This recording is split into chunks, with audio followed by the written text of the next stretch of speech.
Sometimes filling out your brackets for the NCAA tournament can feel like a daunting task. You don't know who to pick for an upset or even who might come out of one of the four regions. We get it. We're here to help you figure it out. So joining me today for a bracketology breakdown is my guy, sports reporter and college sports guru for the New York Post. That is Zach Braziller. Zach, are you feeling the madness already? Absolutely. I mean, just the coaching carousel alone is pretty wild. And here we go with the NCAA tournament starting up really with the first four tomorrow. I just hope our viewers don't blame me if I cost them any money. Well, we hope they don't blame. Some people might blame you because that's just what they want to do. But don't blame Zach. You guys don't have to blame Zach. Zach, let's start with the East region. Purdue, they are the #1 seed, but this is a region that has some serious competition. Do the Boilermakers get out of the East region here? I don't think so. No. I'm not a big Purdue guy. I pick Kansas State. I love Kansas State's just overall makeup. You know, Keontae Johnson has been absolutely terrific. Marquise Noel, Harlem point guard. You know, they come out of obviously the rugged Big 12. They'll be incredibly prepared here. Marquette obviously is very dangerous. Duke is playing terrific as the 5 seed and could absolutely get to the Garden. And look, MSG might have some huge names here. You obviously have Purdue. I wouldn't count out Memphis beating Purdue in the second round. I think Memphis is much better talent-wise than an 8 seed. But look, we could have Kentucky, we could have Duke, we could have Marquette.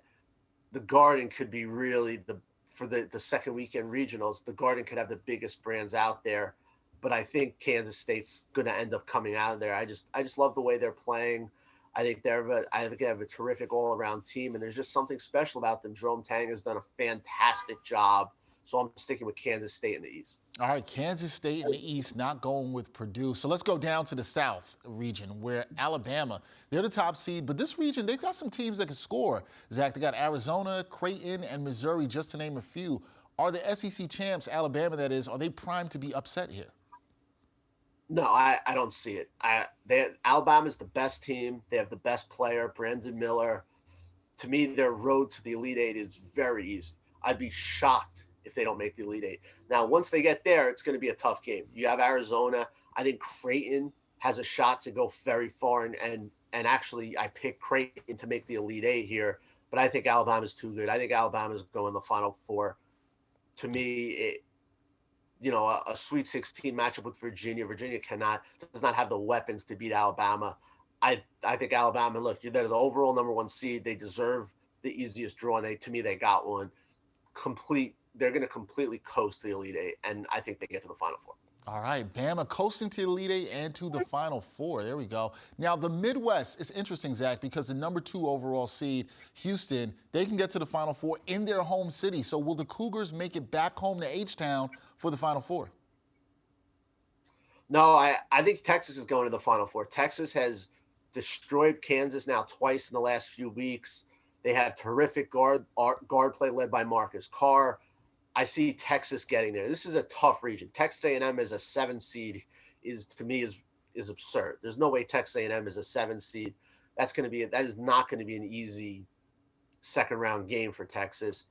I just think Texas is a little deeper, a little better than Houston. That's my pick. You know, it's funny the Midwest. You have all these Texas teams just trying to get to Houston, but I think Texas gets there. All right, you got Texas getting there, not Houston getting to Houston. So we'll see how that plays out. Now, out west, it could be wild where Kansas has the top seed, but UCLA, they're a strong #2. Gonzaga, despite a disappointing season by their standards, they could be dangerous. Who emerges from the seemingly wild, wild west? The West, to me, definitely has the chance for some craziness. UConn probably was really underseeded as a 4. You have other really, really good teams out there. I'm going Gonzaga. I just love the way they're playing. Look, I think I would have gone UCLA to win it all if not for the injury to one of their best players, Jalen Clark. I think that's an absolutely crippling injury.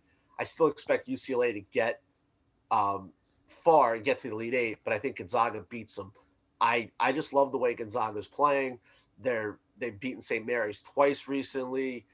To me, they're kind of being overlooked because maybe they haven't been quite as good as the last few years. They still have Drew Timmy.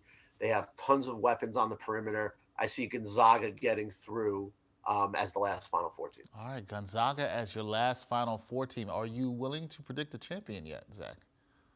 Alabama, best player, best team, good coach.